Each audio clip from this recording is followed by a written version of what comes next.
Alors, en début de toute session avec Bryce, on règle les paramètres généraux en allant tout au bas de la scène au triangle inversé, le premier triangle inversé, et on clique sur ce triangle. Alors, le menu des paramètres généraux apparaît. Il faut que Anti-Aliasing soit désactivé. Il faut également qu'Optimisation spatiale soit activée à haut. Et puis que rendu perspective, bien évidemment, nous faisons de la perspective, alors il faut que ce soit activé également. Deuxième chose qui est très important, il faut mettre l'environnement à 640 par 480, la résolution. Et lorsque vous faites le dernier rendu, vous la faites à 320/240, parce que tout est beau, tout est fait 320/240.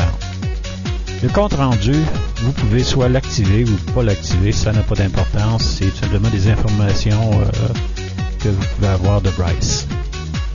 Puisque nous sommes dans des informations assez générales au niveau de Bryce, nous allons vérifier également la barre de menu tout à fait en haut. Pour faire apparaître la barre de menu, nous n'avons qu'à passer la souris en haut, près du cadre de l'écran, et la barre de menu va apparaître. Première surprise, c'est une barre de menu standard. Alors, on va passer en revue la majorité des items. Ouvrir, vous devriez savoir comment ouvrir un fichier. C'est la même chose avec Bryce. Les fichiers que Bryce va ouvrir, ce sont les fichiers BRC. Et puis, si on retourne dans le menu fusionner, vous pouvez fusionner, c'est-à-dire prendre un fichier qui est déjà fait dans Bryce et l'apporter dans votre nouvelle scène. Et puis, c'est encore une fois, ce sont des fichiers avec l'extension BRC. Si on continue, exploration du menu en haut à gauche, importer objet, c'est un peu différent. On peut importer des objets qui ont été faits dans d'autres programmes. La majorité des programmes qu'on va importer, ce sont des programmes, le format DXF. Le plus vieux format 3D en existence était fait par AutoCAD. Alors, ce sont les objets qu'on importe, c'est les DXF. Si on continue notre exploration, fichier encore une fois, et puis on va à enregistrer sous.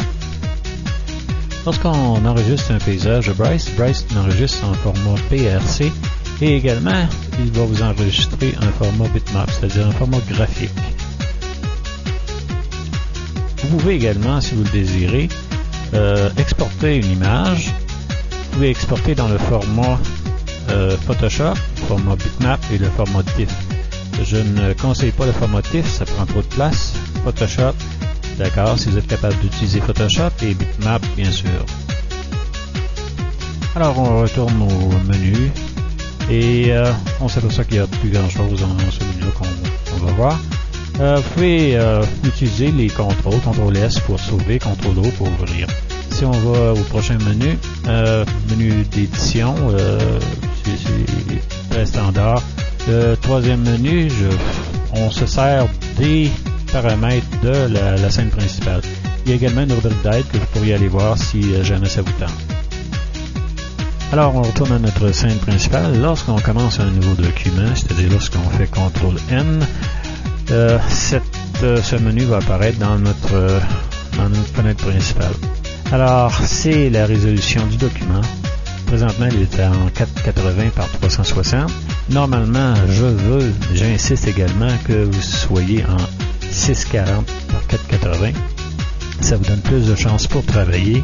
Et lorsque vous voulez faire un rendu final, vous allez dans un plus petit format, c'est-à-dire 320 par 240, ce qui prendra beaucoup moins de temps que de faire un rendu à 640-480. Si jamais vous faites un chef-d'œuvre, eh bien vous pouvez aller au format photo 768 par 512 et ça fait un très bon format.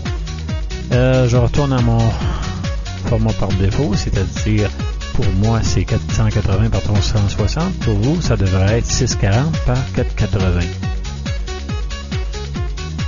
Alors, en guise de révision, je vais passer toute la séquence d'ouverture d'un nouveau document de Bryce et les paramétrages qu'il vous faudra faire et qui deviendront, je l'espère, une habitude très vite chez vous.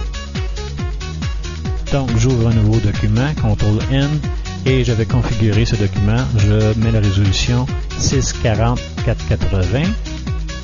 Deuxième chose que je fais, je viens complètement à droite ici et le petit menu m'apparaît. Je viens vérifier que le Nano Editor est activé.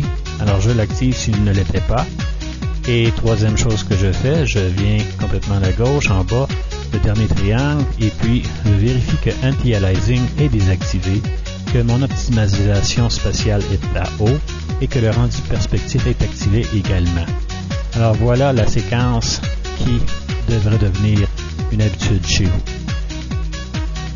Alors voilà qui met fin à ce module. Au niveau des paramétrages, vous pouvez paramétrer comme vous voulez chez vous, mais dans le laboratoire ici, il faudra vous soumettre aux exigences.